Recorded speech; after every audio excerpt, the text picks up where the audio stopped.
Merry Christmas! Merry Christmas! Merry Christmas! Happy holidays! Merry Christmas! Merry Christmas!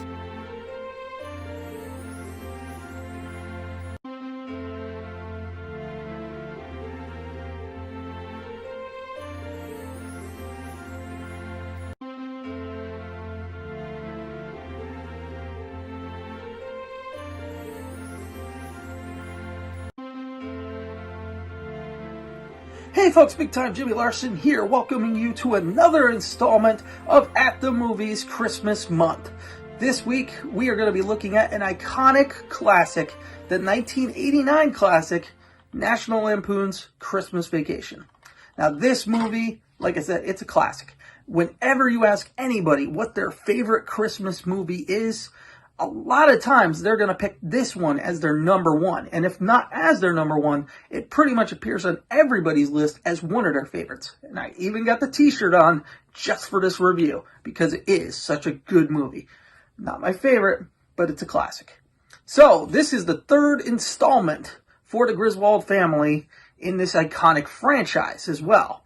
And I want to point out some inconsistencies. Obviously, there's the obvious ones. Like in European Vacation, their last name is spelled different than all the other movies, but also the major inconsistency that everybody makes jokes of, even Old Navy even makes jokes of it, is that the Griswold kids, Rusty and Audrey, are always recast in every single movie. And that's the case here as well. But also in this movie, there's a major inconsistency not seen anywhere else. Because in the original Vacation, seen here, Audrey and Rusty is the older brother. In European Vacation, seen here, Rusty's the older brother. Recast? Yes, but he's the older brother. Even later on, in Vegas Vacation, seen here, Rusty again was the older brother. But here, in Christmas Vacation, they changed this for some reason to make Audrey the older sister and Rusty is the older brother. Supposedly, John Hughes has said it was because the Christmas concept, it's funnier to have an older sister sharing her bedroom with a younger brother than the other way around. But for me, it makes it seem like this movie was never meant to be a Christmas Vacation movie, and they threw that tie-in at the last minute. So the film opens up with the Griswolds traveling to the woods to find the perfect Christmas tree. There it is. Isn't it a little big? It's not big, it's just full. Dad, that thing wouldn't fit in our yard. Not going in our yard, Russ. It's going in our living room. Clark's neighbors, they don't like Clark. And well, when they see this big tree that he's found, well, they think that it's too big too. Where do you think you're going to put a tree that big? Bend over and I'll show you. To be fair, it is insanely big. And I know that's what she said. But, oh heck, just roll the next clip. Clark? Do you think there's enough room for the angel? Oh, sure, honey. So Clark's dream has always been to have a big family Christmas. And obviously, for all of us here this year, in 2020, that just won't happen. Oop, no clip. Oop, thought we had a clip. Nope, okay. This movie is probably best known for Clark's major light display. And I think you might be overdoing it, Dad. Russ, when was the last time I overdid anything? Like that. Lessons for young David. Or is it Leonard? Whichever you prefer. And then, of course, there's this commentary during the parade. Playing havoc with that giant nutcracker float. At this point, I can't even see the nuts. They must have blown away. But nothing is going to dampen the spirit of this holiday crowd, I can tell you that. Oh, here they are. Here come the nuts. Nuts! And after lots and lots of hard work throughout the movie, Clark is finally ready for the big reveal of his light display.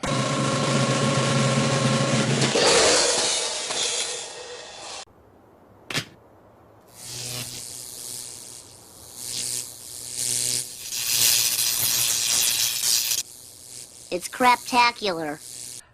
You know how you wake up in the morning with a bad headache? Clark sure does.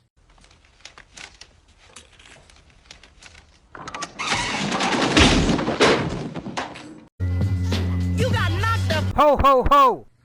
Clark does finally get his lights working, as you can see. However, they're all white lights. And to me, white lights and Christmas, they just don't work. Well, it's time to turn on our simple white lights. Mother Harris, won't you join us?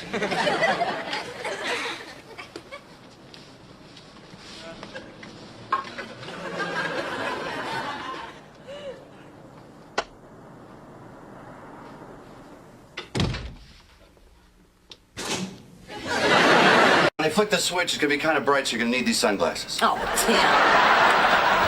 Don't look directly at the snowman.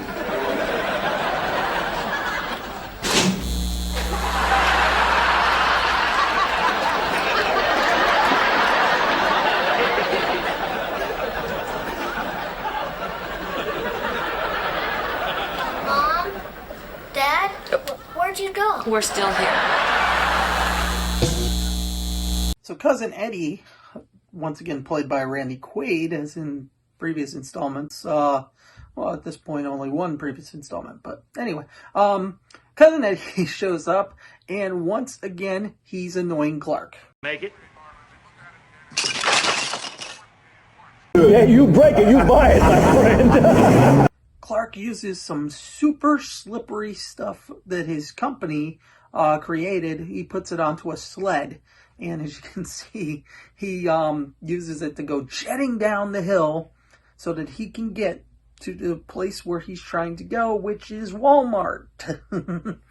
Product placement. And later on in the film, Clark and Eddie, they go shopping at Walmart. Well, I can't lie to you, Clark. Truth is, things ain't going too good at all. You know, I told you I borrowed the RV from my neighbor. It's mine. We live in it. Had to sell off the house, the barn, the 10 acres. All I kept was a 50-foot plot, pigs, and the worm farm. If only I had back the money that me and Catherine sent that TV preacher that was screwing the hockey players. What about the kids? Yeah, you break it, you buy it, my friend. Now, Eddie in this movie is best known for this here, and as funny as it is, to me, he's great in every scene that he's in. He basically steals every scene that he's in until we meet two other characters I'll get to in a minute. And then the two stars of the movie arrive. Is your house on fire, Claw? No, Bethany, those are Christmas lights. Don't throw me down, Claw. Work's been kind of slow since cartoons went to color.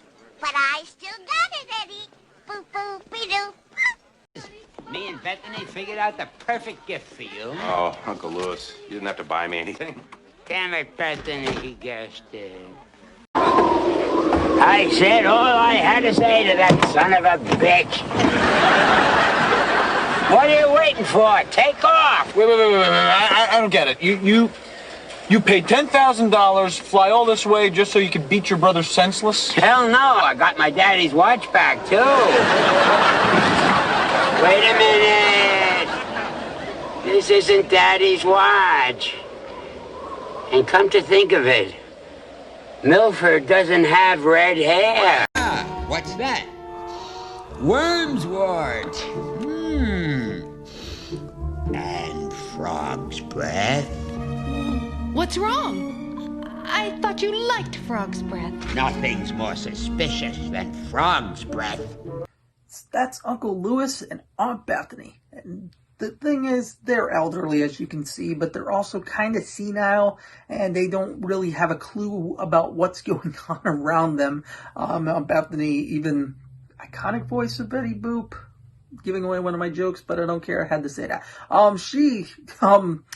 is like completely senile. She doesn't know where she is. She thinks that she's at a new house that they just bought, which they didn't. She even gives a line at one point, Rusty's still in the Navy, and Rusty's a kid in this movie. So clearly he's not in the Navy. So it's very funny and heartwarming to just laugh at the senileness of it. It's wrong, it seems, but it's not. If you watch it, it's great. It's classic. But anyway, now that they've arrived, let's gather around the table for the Christmas feast. Catherine, this turkey tastes half as good as it looks. I think we're all in for a very big treat. Save the neck for me, Clark. Okay, Eddie.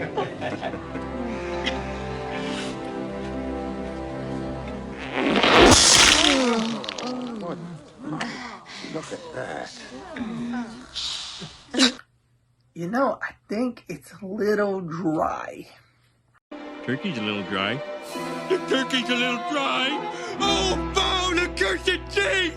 What demon from the depths of hell created thee? So let's take a minute to talk about Aunt Bethany's cat. She arrived as a gift, as you see. And then after that, well, she started eating some Christmas lights. And, well, I'm hesitant to say that this is what the result was of that. And if you're wondering still what that is, well, maybe Eddie can explain. Smell something? Fried pussycat. And that's not even the end of the fires. Okay. No?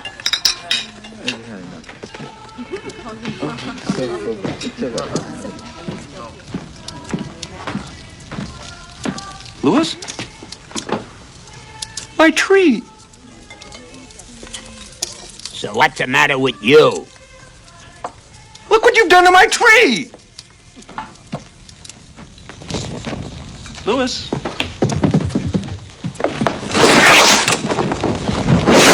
So as you can see, things are not going well for Clark, and then he's been waiting all through the movie for his Christmas bonus to arrive, because his plans are to put a swimming pool into the yard after the ground starts to thaw out. But he already put down a deposit that he cannot match, and it's going to bounce a check after the holidays if he does not receive that Christmas bonus.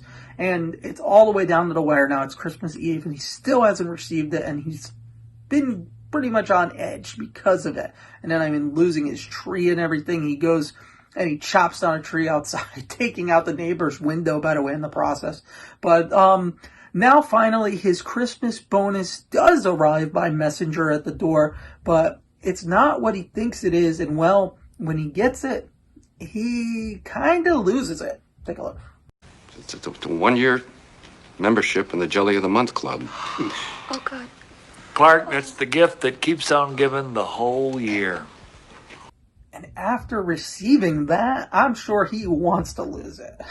The whole bonus. He just wants to get rid of it, even though Eddie there, oh, that's the gift that keeps on giving. But basically, Clark, he loses his mind. As you can see, he goes into a long rant that I'm not going to play here because we would have to do too much editing from it. But basically, in the rant, he does mention that he wants somebody to go and bring his boss to him with a big ribbon on his head. And again, he's saying this because he's angry. But Cousin Eddie, he decides to actually take this seriously and, well...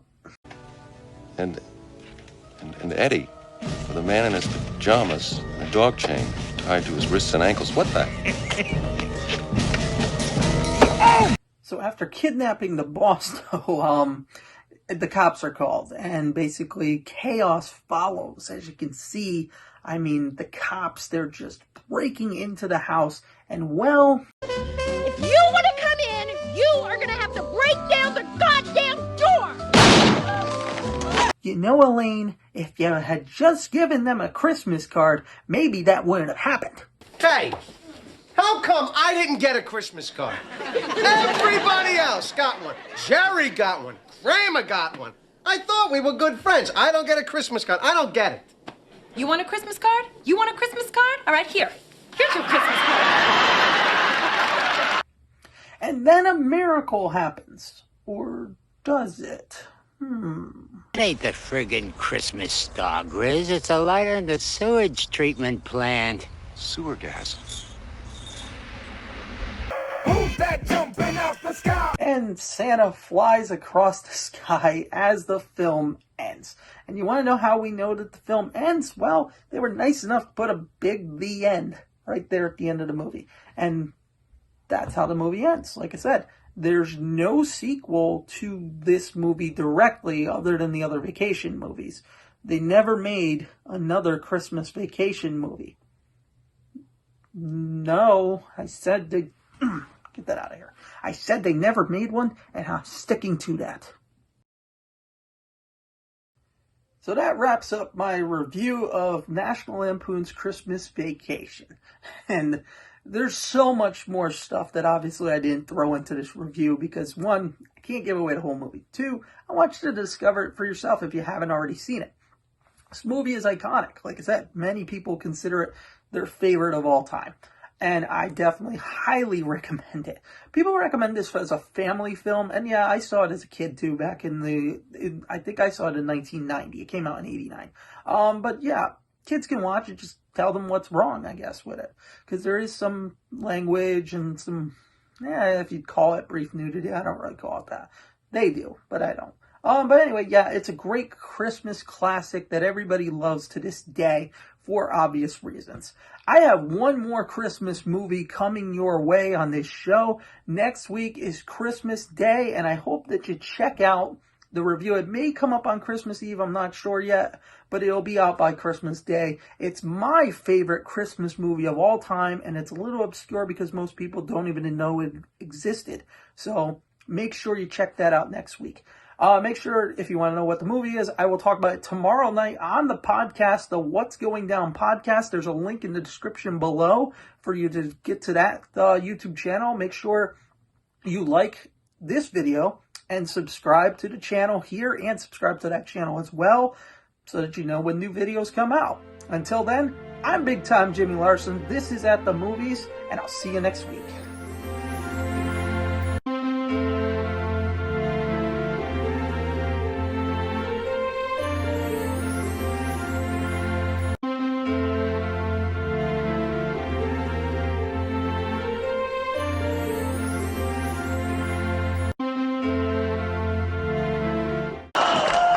Ho, ho, Merry Christmas. What the? Holy... Ho, ho, ho.